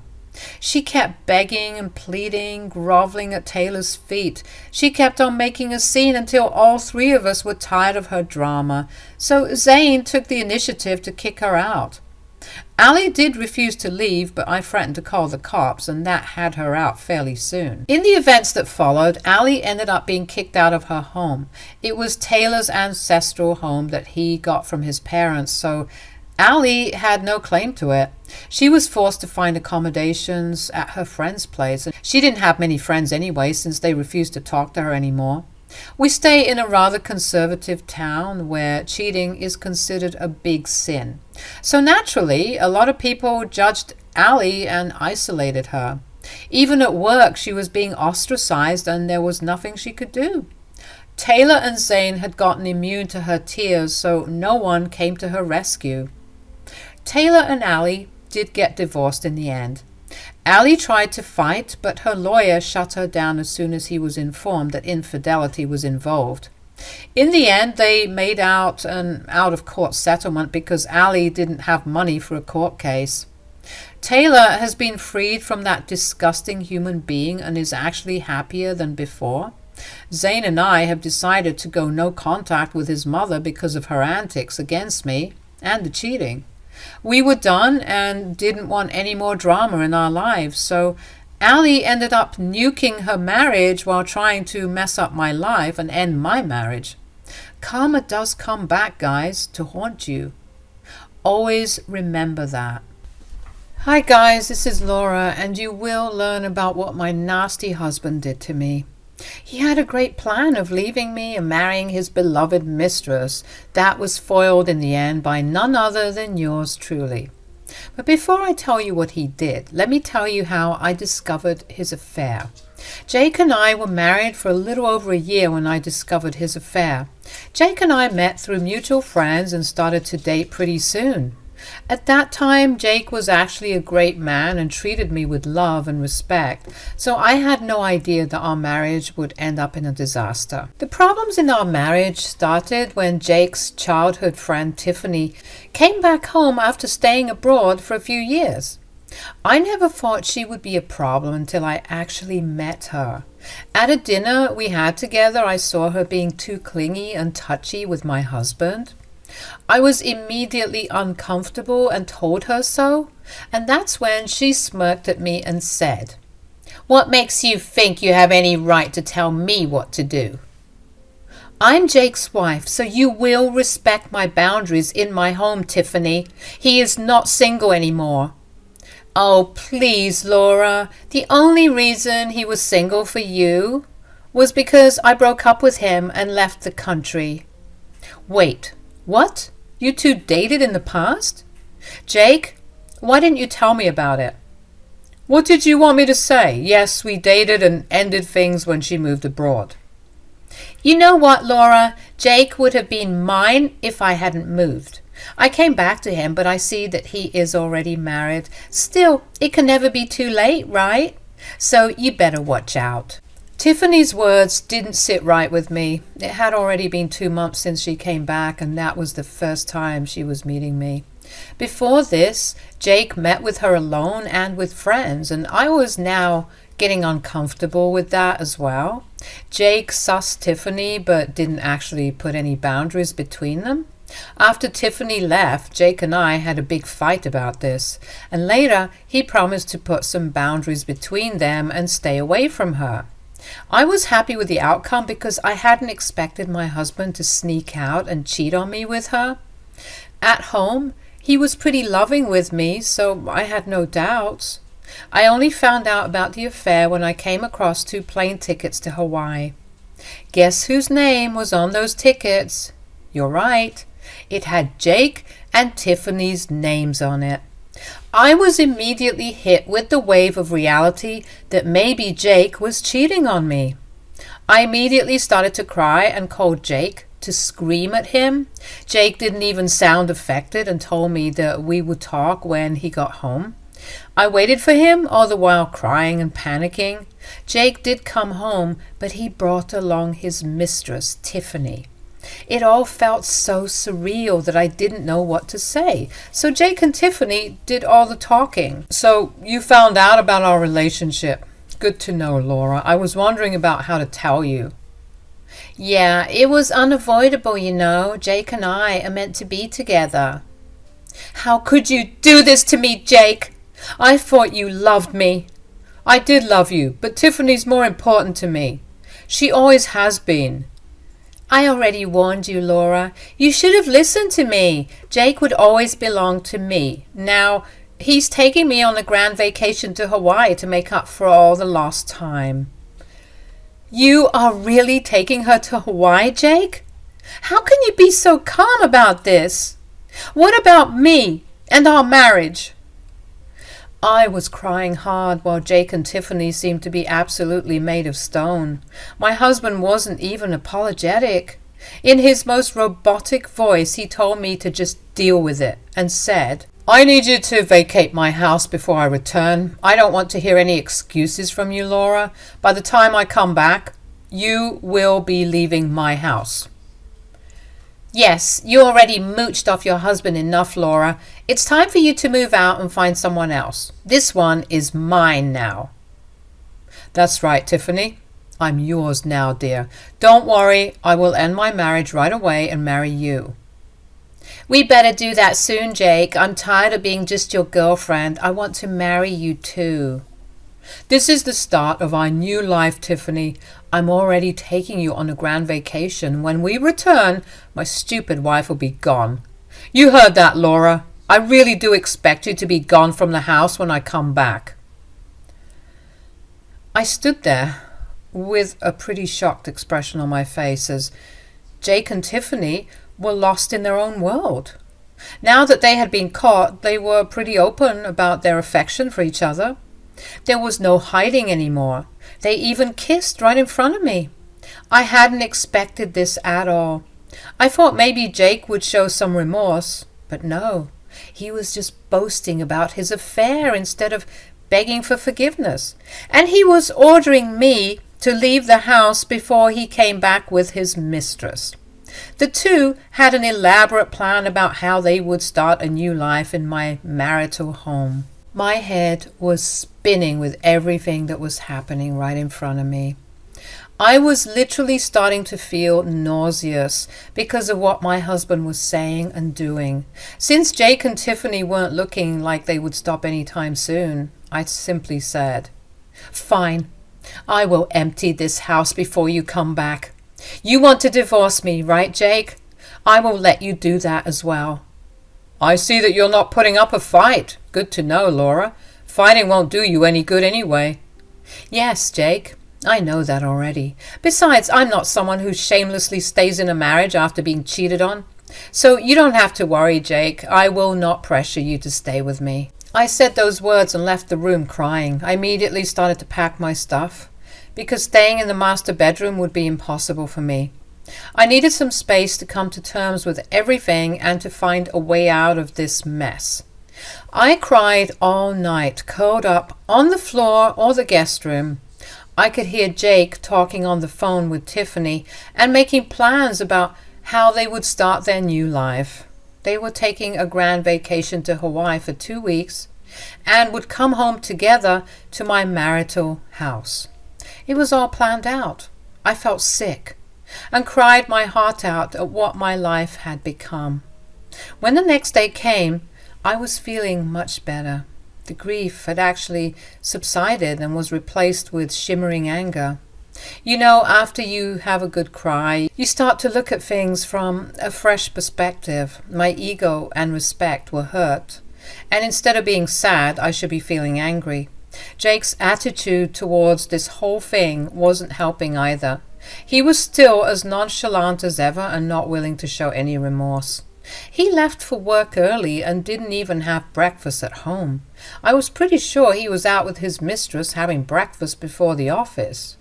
Just picturing them together made my blood boil. I sat at the dinner table thinking about what I should do now. Jake was clear that he expected me to leave his house. Now, this house was actually a gift from his father, Fred, to us for our wedding. We were so happy to start our new life in a new home. Look how my life turned out later. Now my husband was planning a fresh life in this new home with his mistress. It was like a slap across my face. I was expected to empty out the house while Jake would stay in the house he got for free. That was something I wasn't willing to let him do, so I called my father-in-law and told him that we needed to talk. He seemed confused and said, "Hey, Laura, what's the matter? You call pretty out of the blue." "There's something I need to talk to you about, Fred. It's kind of important. I hope I'm not interrupting." No, I can take a call now. Go ahead, tell me what happened." "It's about your son, Fred. He betrayed me in the worst way possible." I started to tell Fred everything that Jake and Tiffany did. I told him how I found out, what they said, and even Jake's insistence on having me out of the house while he moved in with his mistress. Fred lent me a sympathetic ear and patiently listened to me cry and recount what happened. He remained silent after I was done, and then he said in a very angry voice, "I'm so sorry, Laura. I can't believe my son would do this to you. He is absolutely a horrible, shameless man." Believe me, Fred, I'm regretting ever marrying him now. I gave him so much, and now he's abandoning me after cheating on me. I don't know what to do anymore. Tell me something from your heart. Do you wish to continue this marriage, Laura? No, Fred. I don't want to continue this marriage. The trust is broken already. I don't want someone who was so cruel to me. Fred remained silent again, probably thinking about something. He was very happy for us when we got married and always insisted that I was like his own daughter. I knew he loved both me and Jake, so the end of our marriage probably devastated him. But there was nothing I could do. I wasn't sacrificing my self-respect to stay with a cheater who didn't want me anymore, so I decided to divorce him just like he wanted. Fred seemed to have accepted this fact and said, "Very well, Laura. If you wish to leave him, I will help you do just that. And I have a plan about exactly what you are going to do about the house." "It's okay, Fred. I'll leave the house. I know I can't win here anymore." "Who said you can't win here, my dear? You have a lot of cards up your sleeve and you need to just play them right. I'm glad you called me before doing anything because I know just how you can get back at him." "What plan do you have, Fred?" "The house my son lovingly calls his is not actually in his name, you know." What Fred said was completely new information for me. Jake always kept talking about how the house actually belonged to him since his father intended it to be that way. I was never told that Fred never ended up transferring the deed to his name. I was surprised by this and said, "Go, Fred." "What? Are you sure about that?" "I am the one who gifted that house to him, Laura. That house was always meant for the two of you. It wasn't just meant for him. It's funny that I never got around to transferring the house to Jake and your name." "But Jake told me that the house was already in his name." "I don't know why he gave you the idea, Laura. Perhaps so that he could kick you out whenever he felt like it.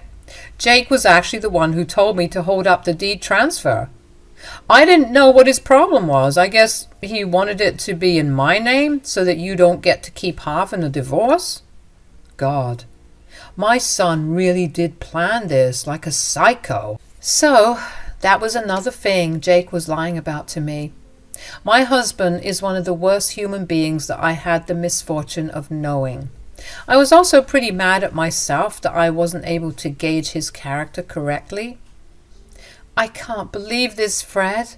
I married a monster. I am so ashamed of myself for ever loving him. This is just bad." "Believe me, Laura, I'm also ashamed of myself for raising such an imbecile like my son. But don't worry, I won't let him get off easy. I will help you get some revenge against him." "How do we do that, Fred?" "Listen to me, Laura. Jake wants you out of the house, right? So you will vacate the house, but you will also do something that he wouldn't expect." It was then that Fred told me about his elaborate plan against my husband. My stupid husband has tried to play us both dirty, but he has another thing coming now. Fred was a godsend for me, and I was actually thanking God that he was my father-in-law. He was super angry at Jake, especially because his mom had cheated on him and took him to the cleaners in the divorce. So he held a grudge against cheaters. I don't know why Jake thought that his father would forgive him. I guess he thought he would get special privileges as his son? Nope. He wasn't going to get any, actually. Fred was completely on my side. After listening to Fred's plan, I was actually a little happy and excited. His plan was foolproof, and it was also super profitable for me. Fred was all on board with me getting revenge and wasn't going to let things go just because Jake was his son. It was after talking to him that I felt a sense of relief. He was helping me in the best way possible. Since Fred and I already had a plan in our minds, I didn't bother with harassing Jake at all. He had a gala time coming and leaving the house whenever he wanted. Even Tiffany came along sometimes to help him pack and plan their grand vacation. It was all fun and games for them, as they not so subtly laughed at me. They were also sure about reminding me to pack my stuff and leave before they came back. Oh, I was going to leave, but I would also leave behind a surprise. They would both find out after they came back from their little honeymoon or whatever. Soon, their time to go to Hawaii arrived. Jake left the home, saying, "I better not see your face when I come back, Laura. You have plenty of time to move out. I don't want any excuses." "I will move out and empty out the house, Jake. You won't find any mark of me in this place. Don't worry. I have no interest in fighting. I have better things to do." "Whatever, Laura. I'm not interested anyway. What I do know is that I better not see you around, or else I will throw you and your things out on the streets myself." "Believe me, Jake, you won't have to waste so much time and energy on me again. I'm done. I will leave, and you will never see me in this house again." Jake gave me a smirk and then left. I was burning with anger, but also laughing inside my head when I imagined his sorry face when he found his surprise after coming back. I didn't hear from Jake again. He was having a good time with Tiffany and uploading pictures with captions like "New Beginnings" and "Finally Free." His comment box was turned off, probably because people started to write some nasty messages there. Jake and Tiffany were absolutely shameless, but of course they would pay for it all. I moved out of the house and into an apartment that Fred got me. Yeah, he was paying the rent on that as well. What can I say? He's rich while I'm not. Rent and lawyer money would be too much for me together. So Fred graciously helped me out. He was also in the process of getting me more money in another way. I did have to do some work for it, but it was all worth it in the end. I moved into a new apartment and filed for divorce while Jake was away. Jake and Tiffany were blissfully unaware of what was going on back home. Fred never bothered confronting him because he didn't want to ruin our plan. Once Jake and Tiffany's time was up, they returned from Hawaii. I wish I could see the look on Jake's face when he went home and found our surprise for him. I bet he absolutely freaked out. When he did call me, his voice confirmed it for me. He was angry and panicky. He said, "What the hell is going on, Laura? Why are there other people in my house? There are even workers who are ripping the house apart. What is going on?" "Oh, hi, Jake. Did you have a nice trip?" "Shut up and tell me what's going on in my house. Where are you?" Jake was being extremely impatient, and I would have sympathized with him if he hadn't cheated on me. He deserved to see his precious house being taken over by strange people. I wish I was there to see his face, but my imagination was enough for that, and I started laughing at the image instantly. Jake was annoyed by my reaction as well, and that's when I said, "I'm not in the house, as you can see. You wanted me to empty out the house, and so I did, Jake." "But who are these people? What have you done, Laura? They're telling me that they own my house, and it has been sold already." "That's because they're right, Jake. I moved out like you wanted. And I also sold the house that you treasured. Consider this a payment for messing with me and betraying me." Jake was stunned into silence, just like I was when he had revealed his affair to me. He had a nice time talking and laughing at me along with his mistress. Well, guess what, guys? He wasn't laughing now. And his mistress wasn't going to get him out of trouble. He was in a deep mess that he created by himself. If you're confused about what I did, let me tell you. I sold the house on state insistence. Since he lived in another city, he made me arrange the sale along with the real estate agent. I looked after the entire thing, and Fred only flew here to finalize the papers and close the deal. He got a handsome amount from the sale as well, so Jake's house had been sold already. The new owners were redecorating the place before they moved in. I was still laughing about the entire thing when Jake freaked out and said, "What? You sold my house? Who gave you the authority to sell my house?" "Oh, trust me, Jake. I was well within my rights to sell the house, and it fetched a handsome amount, too." "What? You even took all the money? You witch! I will sue you. All that money is mine. And you had no right to sell my house." "I think you're forgetting something important, Jake. The house was never in your name. It was in Fred's name. And he gave me the permission to sell it. He even let me keep all the money." "No, I don't believe that. My father would never allow this. Why would he do this to me?" "Why would he do this? Because he knows that his son is a cheater, Jake. And I think you know what he feels about cheaters." There was another round of stunned silence from Jake. I felt glorious having the ability to shut my stupid husband up like that. Jake was finally getting his just desserts, and I was here for it all. I was the one who broke the news of what happened to his house, and as if things weren't bad enough for Jake, he was told that I took the money from the house sale as well. Fred had actually told me to keep it, and I did. Jake wasn't going to get a penny from that because it was transferred to my mom's name. My mom was holding it for me until my divorce. Jake was in complete disbelief and hadn't expected his plans to go so awfully astray. He was so sure and confident of his plans that he hadn't expected anything to go wrong. His bimbo mistress also hyped him up when she had no real brain in her head. In the end, Jake was left with this awesome gift of nothing.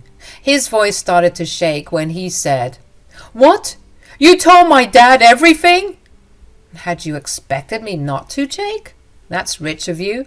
Your poor father was so mad and disappointed when he heard what you did. He was the one who made those plans for me, you know. My father made this plan about the house? How could he do that? He could do that because he didn't agree with what his son did. Guess what, Jake? He is on my side.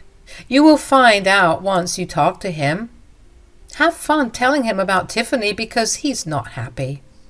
What have you done, Laura? You've destroyed my relationship with my dad and sold my house. You got what you deserve, Jake. You have been a horrible partner to me and betrayed me. This is my payback to you. Enjoy your life with Tiffany and leave me alone. I have already filed for divorce and the papers will be delivered to your office soon. No, wait, you can't do this. The house... I hung up on Jake and blocked his number as well. Jake kept calling me and texting me, but never got a reply. Since he didn't know where I was staying, he didn't have a way to catch me.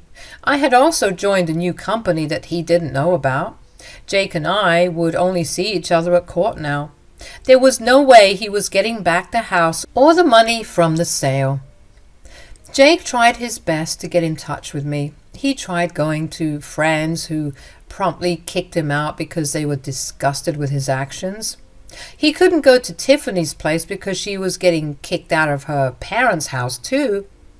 Fred had informed them about the affair and they had been upset by their whole community talking about it. They decided to kick Tiffany out because of this and told her not to come back. So Jake and Tiffany were both homeless and had nowhere to go. They ended up staying with a colleague who let them in. All this information was relayed to me by Fred, who had been in touch with Jake. Jake had been begging his father to forgive him, but Fred wasn't budging. His father gave him an earful and even told him that Jake was dead to him. Jake had been crying and telling everyone how miserable he was. Later, he even ended up having a big fight with Tiffany, after which they parted ways to God knows where. My lawyer had already served him divorce papers, so I didn't care anymore. Jake tried to get back after Tiffany left. He tried begging and pleading, but I held my ground. He only saw me at court appearances, so this wasn't a regular occurrence. Maybe he had thought that his father would forgive him, and he would get my money if he could get me to stay in the marriage. Too bad I left and didn't stop until we were officially divorced.